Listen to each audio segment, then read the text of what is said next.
亲爱的朋友们，欢迎来到微光夜读。同学聚会上，大家都以为我是当年那个捡破烂的捞女，死对头和羞辱我的班草，吹嘘自己年入几千万，是国内最大网红公司力捧的头部情侣。我们也是沾了他们的光，才有荣幸可以进入这家餐厅吃饭。我淡淡的一笑，叫来经理免单。接下来开始我们本期故事，记得点击订阅并开启小铃铛。7月底是我们毕业10周年的大学同学聚会，我本不想参与，但团支书不知道从哪里弄到了我的号码，缠着我不放，千叮咛万嘱咐让我一定到场。黎初夏，这都10年过去了，你混得不好也没必要躲着大家，咱们这群老同学可是十分想念你啊！这次同学聚会，你说什么都不能推辞了。我心里觉得好笑，睁眼说瞎话也不看看对象，他们觉得这话我会相信吗？想看我笑话嘲笑我才是真的吧？懒得询问纠缠，我随口答应下来。我妈靠扫地捡垃圾养活我上完了大学，因为这个身世，他们当年没少看不起我，联合起来嘲笑、鼓励、使唤我。这么多年过去，我早已和他们断了联系，恐怕他们现在还以为我继承了母亲的工作，留在家里帮他捡破烂吧。31号，天气晴朗，夜空都格外漂亮。我怀揣着还不错的心情，按照约定的时间准时走进了云亭会所最豪华的包间。包间里同学们热烈的吹嘘声，看到我的瞬间停止了下来，每个人看我的眼神充满了戏谑、鄙夷、审视、好奇，他们的眼睛像扫描仪一样发射出紫红外线，从上到下对我扫视一番。衣服，某运动品牌几百块的套装，鞋子同系列，身上也没有什么值钱的装饰品。得出结论，确实过得很差。看笑话的意味更加明显。班长率先开口：初夏，快过来坐，我还怕你不来呢。这地方不算难找吧，就是停车难了点。你是最后一个到的，是不是没找到停车位？来的路上可堵了，我也找了老半天。我径直在他身边坐下，随意的耸肩：我骑共享电动车来的，我家就在附近，离这里不过1公里的距离，共享电动车5分钟就到了。初夏，这离你家不近吧？怎么不开车过来呢？讲依然是我的上铺，没少在宿舍讽刺我穷，说我是捡垃圾的身上脏，让同学们不要靠近我，身上会有一股垃圾味。他这会儿开口，傻子才会以为是在关心我，这明摆着的阴阳怪气。他是笃定我没钱买车，想当众揭穿我过得有多惨。没必要，我家就在附近，共享电动车很方便。这附近有老小区吗？我看这会所的位置挺好的，闹中取静，附近好像没有什么老破小区。说话的是宣传委员，他戴着金丝边的眼镜，头发打理的柔顺光滑，半扎披在肩上，穿着合身的小西装，一副干部的样子。有个打扮的珠光宝气的同学插嘴，会所附近南边2公里的样子是云海山庄，1平方卖几10万的地方，你不会住那里吧？我认得出他，张亚亚，大学的时候路过我身边，他总是掩住口鼻，十分嫌弃地看着我。他总是跟别人说我的坏话，诬陷我他家里是捡破烂的，身上总是一股泔水味，臭死了。我跟你说，他真的很不讲卫生，不爱干净，袜子1个星期都不洗，衣服也是穿了又穿。还好你没有跟他一个宿舍，真的太恶心了。他继续说，黎初夏，云海山庄的房子我上个月去看过，那里全都是几百平的大平层，我都不一定买得起，你确定你可以？他家是开公司的，有点小钱。你到底住哪里？咱们是老同学，又不会笑话你，藏着掖着干什么？你的情况我们还不了解吗？云海山庄的房子，我确实有一套，不过平时我不怎么住那边。昨天也是凑巧到这边谈个项目，聊得太晚就住下了。但平时更多时间，我都是住男朋友那边，一来是更方便，二来他的房子位置更好，入夜可以看到大半个城市的夜景。我很喜欢靠在他的怀里，喝上一杯红酒，和他一起看夜景。不过他身份特殊，我不想跟他们透露任何。我言简意赅，我住男朋友家。几个人毫不掩饰地笑出了声。黎初夏，这么多年你看见男人就舔的习惯，怎么还没改呢？我闻声望去，对面的女人中分大卷发，穿着镶钻的小礼服，香水浓得隔着几米远我都能闻到。李雪薇，我大学时期的死对头。李雪薇家庭条件优渥，父亲是大学教授，母亲是知名妇产科医生。她自身能力也十分优秀，长得漂亮，学习成绩好，是全校男生心中的完美女神。我一个捡垃圾女人的女儿，学费都是靠奖学金和勤工俭学，我也没有别的心意，全部精力都放在学习上，也因此成绩总是压她一头。大小姐要强，什么都要争第一，自然很不甘心被我压一头，处处针对我。但这都不是最主要的原因。我看向他旁边坐着的周怀民，30多岁的男人，身姿依旧挺拔帅气，保养得很好。他曾经对我很好，我也以为他是真的喜欢我，舔过他一段时间。曾经我也满怀憧憬，以为自己会跟这个男人幸福地过一辈子。然而一切都像是一场笑话。周怀民生得极好，这是大家都有的共识。刚进大学时我才18岁，看到优秀善良的男孩子自然心生好感。我刚入学时，周怀民作为志愿者，主动帮我拿行李送我到寝室。看我人生地不熟，又没有父母帮忙，便好心地留了他的电话给我，让我有事情就去找他，他一定会尽自己所能的帮助我。电话我没有打，但他也确实一直倾尽所能的帮助我，时刻出现在我的身边，帮我做各种事情。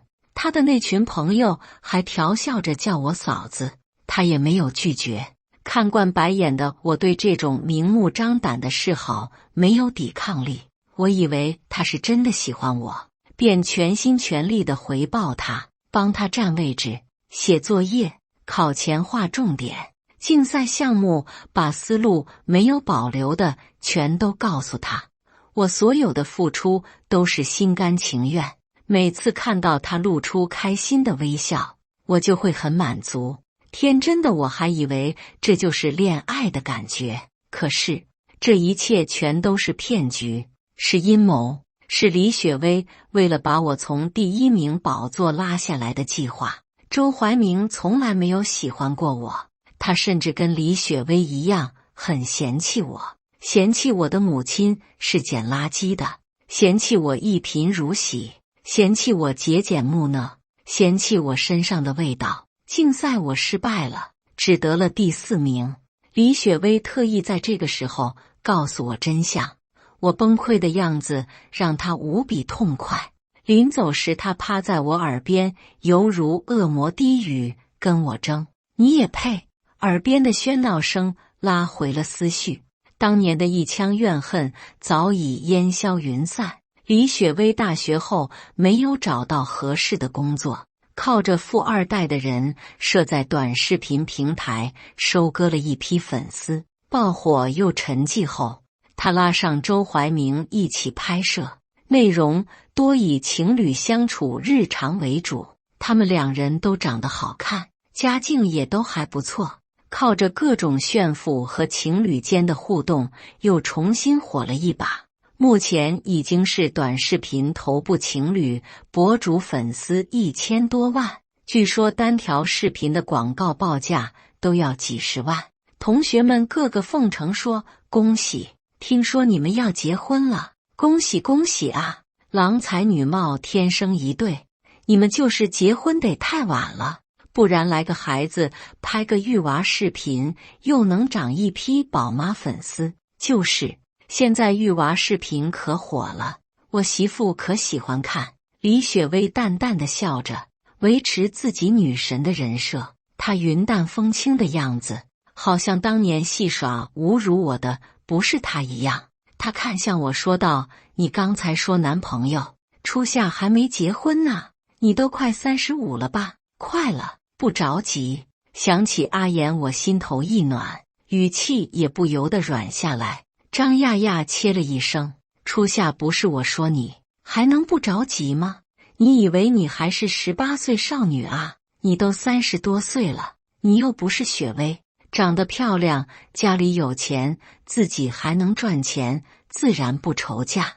你就是个捡垃圾的，差不多得了，抓点紧吧。”在场所有人点头称是，看我的眼神都愈发带着不解和鄙夷。不过捡垃圾，进门后我屁股都没坐热，就听他们一通吹嘘。从进来后也没说几句话，他们怎么就判定我现在的工作一定就是捡垃圾呢？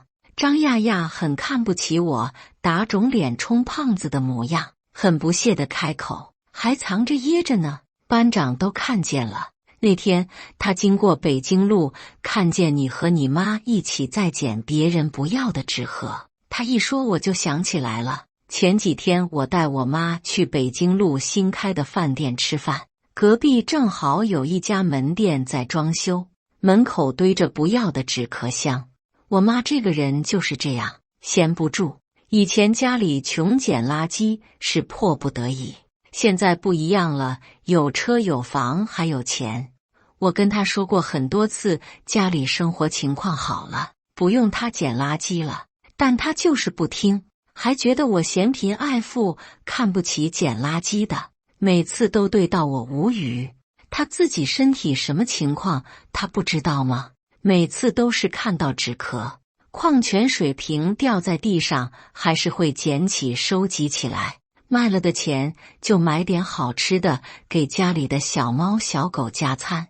那天一出饭店门，他就走不动道了，他腰痛弯不下腰，非得让我给他捡回去，不捡不走，拿他没办法。我一边捡一边抱怨：“我一个大老板，回家给你捡垃圾？妈，我不是小老板，我是很大很有钱的那种老板，再有钱你也是我女儿，就得给我捡。”随后他把这一堆纸壳塞进了我价值200多万的宾利车里。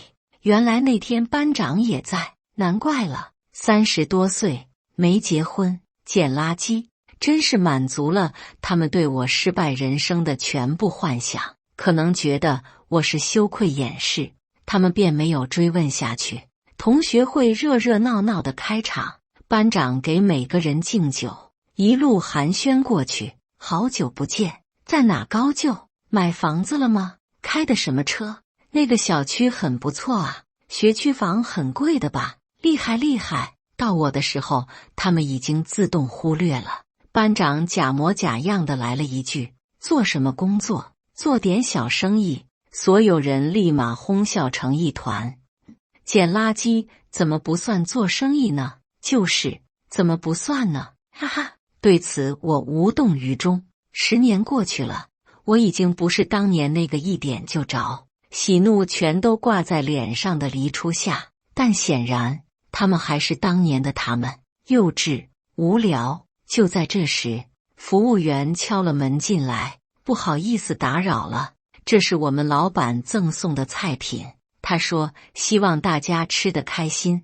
他一挥手，后面的服务员立马把菜送进来。班长一看全是很贵的菜，立马紧张的起身：“是不是弄错了？”服务员微笑：“不会的，我们老板说里面有他的朋友，几位放心吃好了。”服务员一走，大家七嘴八舌地交流起来。听说云亭会所跟盛世豪庭是同一个老板，就是那个全国最大的房地产公司吗？老板是不是姓齐？是啊，据说盛世老板的女朋友喜欢吃海鲜，为他才特意开的这家店。天哪，他女朋友好幸福，可他女朋友又不在这，他这是给谁送的菜呢？咱们当中还有谁认识盛世的老板啊？肯定雪薇啊！我听说盛世的老板好像有意思投资短视频领域，最近刚开了一家新公司，正是缺人的时候。雪薇又是千万网红，没准人家是想巴结雪薇，开了公司高价把她挖过去呢。真的？那当然，现在短视频可赚钱了，雪薇一条视频广告报价几十万。这还是单人的，要是情侣出镜，广告费用更高，据说几百万的都有。那不是随随便便拍几条视频就能买一房子了？你以为？天哪，雪薇你可太有本事了！盛世老板这种人你都能结识，看来短视频真的有无限发展前景。雪薇，我能不能跟你去拍视频啊？你红了，可不能忘记我们老同学啊！李雪薇本人也一脸懵，但见大家奉承，也不多解释，淡淡的笑着说：“大家别瞎猜了，没有的事。”说是这么说，脸上的得意丝毫未减。同学们以为他谦虚，奉承的更加殷勤。我默默地吃着饭不说话，都是我爱吃的菜。聊到高兴了，班长端起酒说话：“同学们，我先来说两句啊。今天是我们毕业10周年的日子，首先感谢雪薇和怀明，把咱们这次聚会定到这个地方，让咱们不仅跟着开了眼界，还饱了口福。”张亚亚娇笑着巴结，就是还真别说，这家店我以为也想来，总是预约不上，可真是托了雪薇的福了。周雪薇嘴角翘起，脸上洋溢起一个得意之色。这家店的经理是我妈的病人，这点小忙还是可以帮的。大家又是一顿恭维，注意力全在李雪薇的身上。我被冷落的开心，自吃自的。李雪薇看到我这副样子，很是鄙夷，十分瞧不起我这没见过世面的样子。初夏，知道你没来吃过这么好的东西，但再怎么样还是要注意点形象的吧，吃得像头猪一样。所有人哄笑，也是可以理解。这家会所你可能听都没听说过，吃的喝的更是你平时见都没见过的，好好珍惜，多吃点啊。我看着面前的菜笑而不语。要是他们知道这些在我们家都是家常菜，不知道会怎么想。我也不是喜欢吃，就是懒得和他们奉承，不如吃东西清静。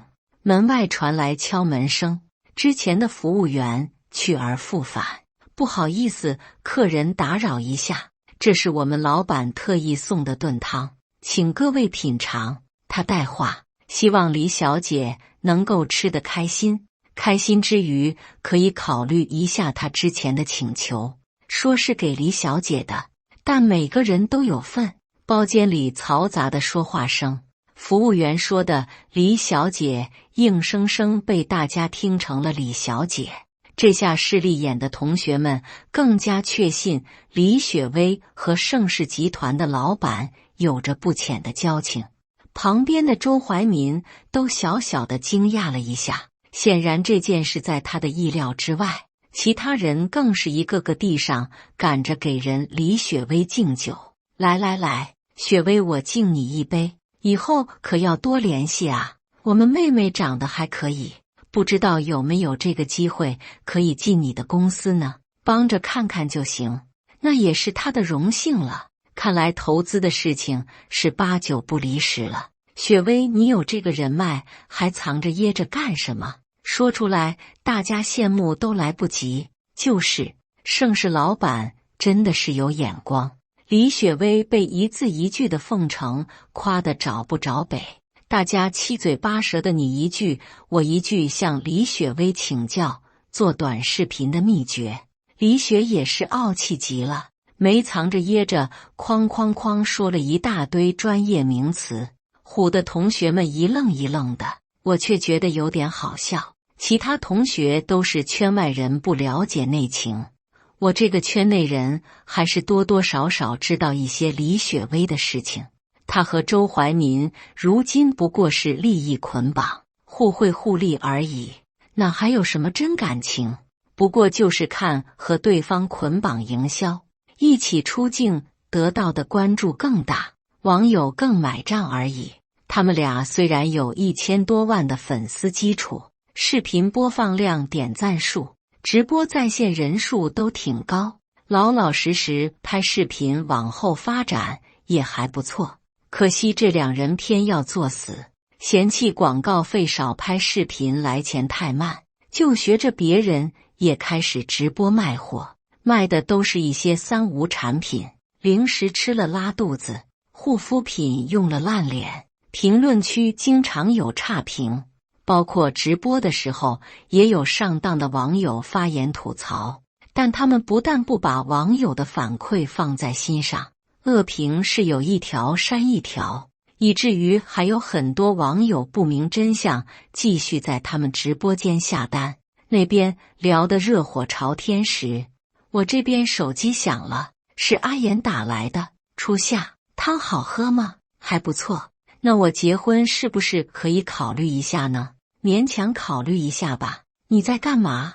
我在跟厨师学做菜啊。不是你说的不会做饭的男人是娶不到老婆的吗？好吧，那你好好炒菜吧。好的，明天给你做你最喜欢的腌笃鲜怎么样？好啊，期待啊。对了，你不是跟同学聚餐吗？跟经理说一下，就说是我说的，免单。我笑着挂断了电话，心情缓解了不少。挂断电话，原本围着李雪薇的同学目光又落在了我身上。炒菜，张亚亚先是狐疑，随后爆发出一阵剧烈的笑声，夸张尖锐又刺耳的声音听得所有人耳朵一震。哈哈哈，黎初夏，原来你的男朋友是个厨师啊，难怪你不好意思说啊。听到张亚亚的话，所有人眼中闪着玩味，看向我的眼神更加鄙夷。捡垃圾的和炒菜的确实挺配的，都是脏活。张亚亚笑得前仰后合。黎初夏，好歹你是重点985毕业的大学生，怎么找了一个脖子粗腿短的伙夫当老公呢？太跌份了吧？那有什么？985重点毕业又怎么样？如今还不是在捡垃圾？我看配厨师说不定还是人家吃亏了。哈哈，我们初夏还是有点姿色的，可惜了。众人起哄着，李雪薇不屑地看了我一眼。黎初夏，没想到这么多年过去了，你的眼光竟然差到这种地步。当年看上的好歹也是怀民这种级别的，现在怎么这么自甘堕落？张亚亚连忙附和：嗨，怀民这种优质男人怎么可能看得上他？除非是眼瞎了。当年不也是他自己凑上去的？有人装模作样的对我说道：初夏，厨师很辛苦吧？一站就是一天，身上也全是油烟味。你男朋友的手艺怎么样？我爸的饭店最近在招厨师，不然把你男朋友介绍过去，工资更高，不用说，还不至于像普通厨师那么累。这话一出，立马有人反驳：油烟味怎么了？初夏一个捡垃圾的，自己身上不也是一股垃圾味吗？人家好歹是香的，初夏这臭的人家都没嫌弃呢。你家开的不是日本料理吗？你以为是普通苍蝇馆子，什么人都要的？初夏，你男朋友应该没有吃过日本料理，更不会做吧？周围一片讥笑声，我低头不说话，眼下眼底的怜悯。10年不见，他们还是和当初一样，令人生厌。和这些人多待1秒，我都觉得恶心。能预定到这家会所的客人非富即贵，通常经理都会过来看看。到我们这边正式范围，吃的差不多了，经理大概是新来的，之前没见过，也不认识我，自顾自地和李雪薇寒暄了一下，公事公办地询问了感受和意见之后，正要离开，我叫住了他，我是你们老板的朋友，今天这桌算他的免单。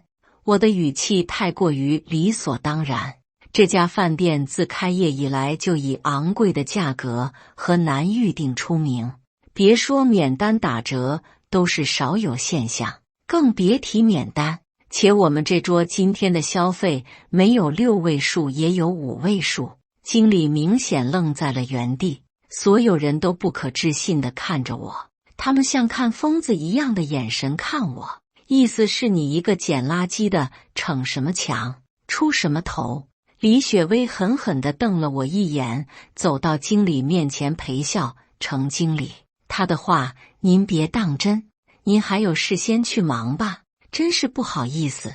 李雪薇想半推半就地把经理请出去，我见状直接念出了其言的会员手机号码，只是此行动一出，李雪薇加快步伐送走了经理，回来后更是指着我的鼻子毫不留情地骂道：黎初夏，程经理是看在我妈的面子上才特意安排的这个包间，你特么别给我整什么幺蛾子，还会员号码，你不知道这家会所不实行会员制，哪来的会员卡？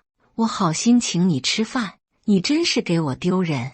我默默地叹了口气，有的云亭会所只有一个 VIP 会员，就是自家老板，所有员工都知道员工守则的第27条就是铭记自己老板号码。这个经理一看就是新来的，工作了解的不仔细，不过事情到这步我也不勉强，他们愿意付这个钱，不想免单，那就让他们付呗。经历了之前一遭事情后，大家对我明显都有情绪，心思话题也都不放在我心上，估计我现在在他们的心目中就是一个不知天高地厚，没钱还喜欢打肿脸充胖子的垃圾。总之知道我过得很惨，他们就放心了。离开的时候下了很大的雨，一行人在门口，有的打车，有的去开车。李雪薇、张亚亚在门口等人来接，见我孤身一人站在旁边，开口不免充满了同情。张亚亚惺惺作态，假装关心初夏：你怎么回去？不会又骑共享电动车回去吧？这个天气貌似不太允许哦。我笑了一下没接话，算算时间，司机应该到了。周怀民开着车停在李雪薇面前，下车帮她拉开车门，贴心地系上安全带。李雪薇摇下车窗，那我们就先回去了。她挥手跟同学们告别，正笑着，脸色忽然一凝，立马解开安全带，从车上下来，小跑向身后迎去。程经理，还劳烦您出来送我，真是不好意思。然而那位经理看都没看他一眼，快速掠过，直奔我面前，一上来猛地鞠了3躬，不停地赔礼道歉，语气要卑微有多卑微？不好意思，李小姐，是我有眼不识泰山，没认出您。您大人不计小人过，千万不要跟我计较。我是新来的，会所流程还没有完全记清，您放心，我一定改。您千万不要让老板开除我，我这上有老下有小，一家子人等着我养活，求求您了，李小姐。身后的同学们被突如其来的道歉吓懵了，全都呆愣在原地。他们心里所有同学中混得最好的就是李雪薇和周怀民，这位他们都十分尊敬的程经理，此时对着我鞠躬哈腰，就差跪起求饶的卑微样子，实在让他们大跌眼镜，站在原地不知如何是好。放心，我没那么无聊去告你的状，你老板自己就在会所，该知道的都已经知道了。程经理一听，立马放心，双手递给我一份礼物，一点小礼物不成敬意。这熟悉的包装盒，不要，吃腻了，拿回去吧。哎，好，您慢走，需要给您叫辆车送您回去吗？我摆摆手，经理有眼色地退下去。此时，众人看我的眼光全变了个样。那不是刚才那个程经理吗？怎么对初夏这么客气？他不会真的是云亭老板的朋友吧？天哪，那刚才说免单是真的？嘿，早知道应该信他的，免单多好，不用花钱，还是初夏大方，说免单就免单。就是李雪薇那么有钱吃饭，还让我们真不仗义。可不是，这顿饭也都让我心疼死了。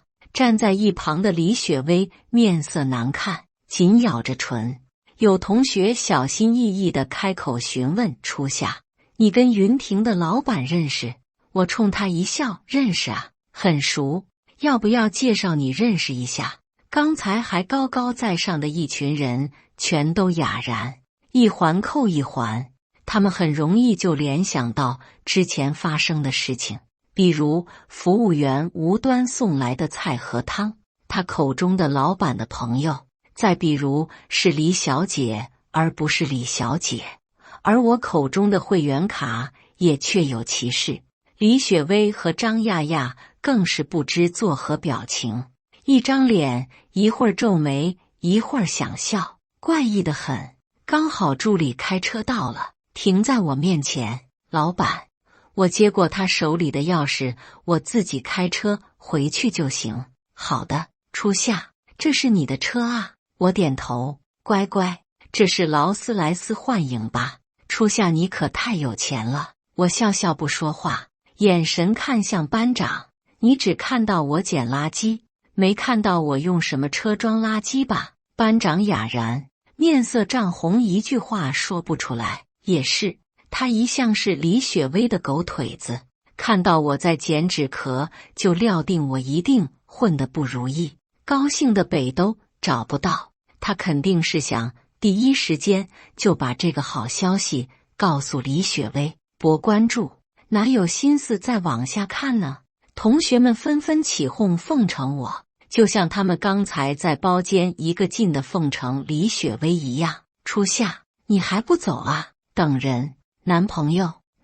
我调皮一笑，等我们家厨师下班。众人哈哈笑着，那笑容要多尴尬有多尴尬。谈笑间，齐言出来了，往常一样西装革履，打扮精致，只是随意地穿了一身运动服，但就这通身不经意间流露出的气质，也能看出此人身份绝不简单。他走到我身边，很自然地搂住我的胳膊。同学聚会结束了，伸手给他介绍同学，他们也不敢像刚见到我那样蹦鼻子上脸，不给人面子，上下打量，指指点点。此时一个个很好脾气的鞠躬问好，李雪薇和张亚亚更是恨不得找个地缝算进去。齐言点头，问我给同学免单了吗？没有，不是让你报我号码。我也没说刚才发生的事情，他们觉得不好意思，非要自己付。齐言不赞同，那怎么行？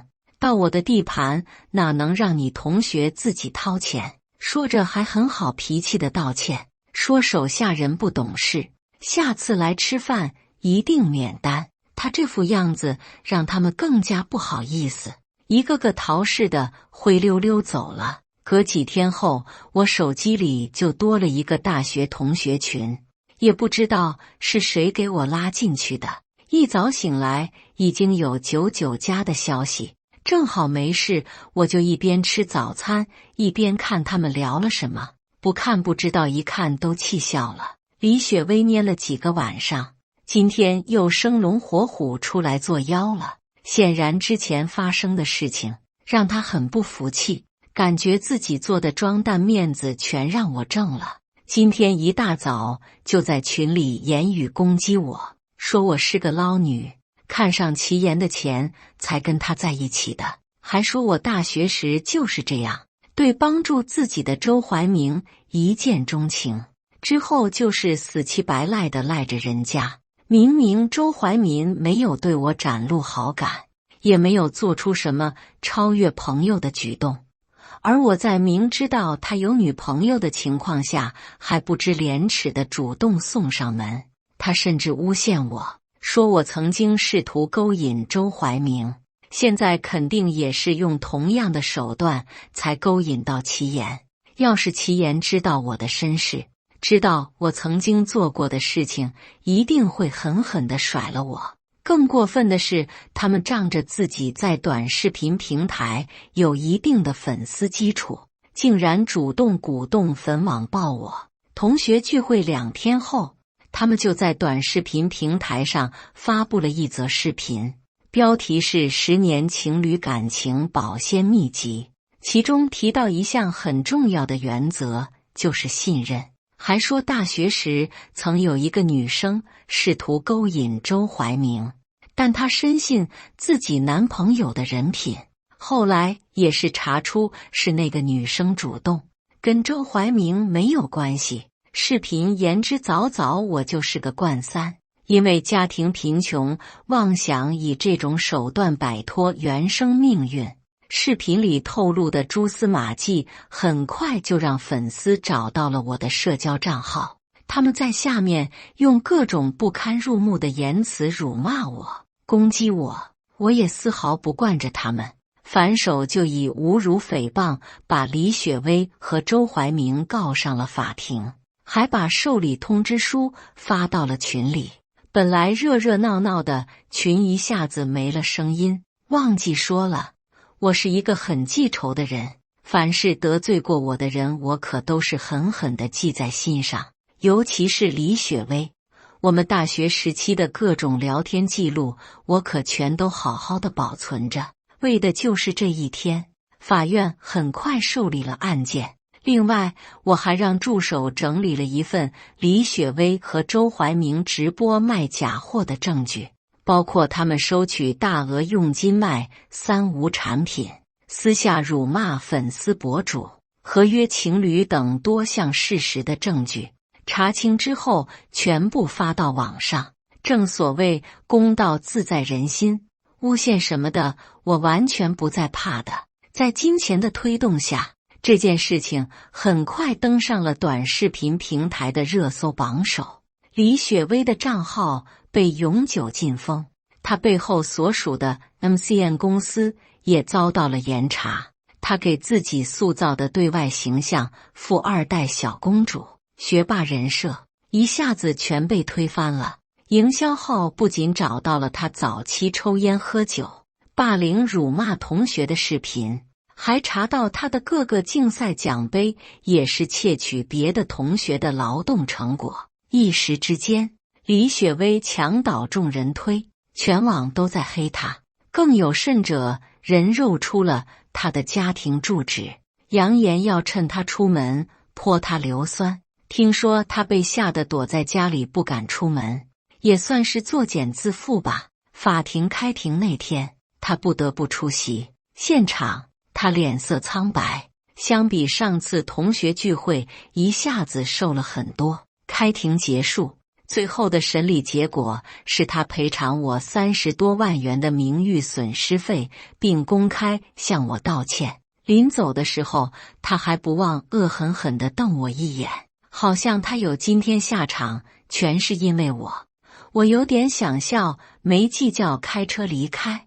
案件审理结束后，我把重心又放到了工作上。大学刚毕业时，我没钱，只能跟朋友合租在城中村老破小的房子里。但我们俩生性乐观，苦中作乐，没事就拍视频记录发到网上，本意记录生活，没想到一下子就火了。之后不管拍什么，播放量、点赞量都很高，这也让我意识到了商机。于是和朋友就辞了工作，全心全力在家里拍视频。